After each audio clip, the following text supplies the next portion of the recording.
ತುಮಕೂರು ಜಿಲ್ಲೆಯಲ್ಲಿ ಹಾದು ಹೋಗಿರುವಂತಹ ರಾಷ್ಟ್ರೀಯ ಹೆದ್ದಾರಿಗಳೇನಿದೆ ಅವು ಸಾವಿನ ರಹದಾರಿಯಾಗಿ ಪರಿಣಮಿಸಿವೆ ಅಂತಲೇ ಕೂಡ ಹೇಳ್ಬೋದು. ಯಾಕಂತ ಹೇಳಿದ್ರೆ ಪ್ರತಿದಿನ ಒಂದಲ್ಲ ಎರಡಲ್ಲ ಹತ್ತಾರು ಅಪಘಾತಗಳು ನಡೀತಾ ಇರ್ತಕ್ಕಂಥದ್ದು ದೃಶ್ಯ ಗಮನಿಸ್ಬೋದು.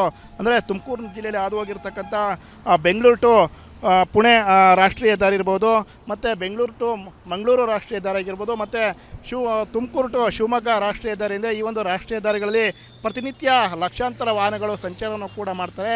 ಆದರೆ ಪ್ರತಿದಿನ ಕೂಡ ಒಂದಲ್ಲ ಎರಡಲ್ಲ ಸುಮಾರು ಹತ್ತಾರು ಅಪಘಾತಗಳು ಈ ಒಂದು ರಸ್ತೆಯಲ್ಲಿ ಕೂಡ ಸಂಭವಿಸೋದ್ರಿಂದ ವಾಹನ ಸವಾರರು ಪ್ರತಿನಿತ್ಯ ಇರೋಂದು ಕಡೆ ಜೀವ ಭಯದಲ್ಲೇ ಆತಂಕದಲ್ಲಿ ವಾಹನವನ್ನು ಚಲಾಯಿಸುವಂಥ ಕೆಲಸ ಕೂಡ ಆಗಿರ್ತಕ್ಕಂಥದ್ದು. ಅಂದರೆ ಘಟನೆಗೆ ಕಾರಣ ಅಂತ ಹೇಳಿದ್ರೆ ಏನು ಅತಿ ವೇಗವಾಗಿ ವಾಹನವನ್ನು ಚಾಲನೆ ಮಾಡುವಂಥದ್ದು, ಅಜಾಗರೂಕತೆಯಿಂದ ವಾಹನವನ್ನು ಚಾಲನೆ ಮಾಡೋದೇ ಈ ಒಂದು ಘಟನೆಗೆ ಕಾರಣ ಅಂತ ಕೂಡ ಈಗ ಹೇಳಲಾಗ್ತಾ ಇರ್ತಕ್ಕಂಥದ್ದು. ಅಂದರೆ ಇದರಲ್ಲಿ ಪ್ರತಿನಿತ್ಯ ನಡೀತಾ ಇರ್ತಕ್ಕಂಥ ಅಪಘಾತಗಳಿಂದ ಪೊಲೀಸರಿಗೂ ಕೂಡ ತಲ್ಲವಾಗಿರ್ತಕ್ಕಂಥದ್ದು ಗಳನ್ನು ಹಾಕುವಂಥದ್ದಾಗಲಿ ಏನೋ ಒಂದು ಕಡಿವಾಣವನ್ನು ಹಾಕಿ ಅಪಘಾತಗಳನ್ನು ಸಂಖ್ಯೆಯನ್ನು ಕಡಿಮೆ ಮಾಡಬೇಕಂತೇಳಿ ವಾಹನ ಸವಾರರು ಒತ್ತಾಯ ಮಾಡ್ತಾ ಇರ್ತಕ್ಕಂಥದ್ದು.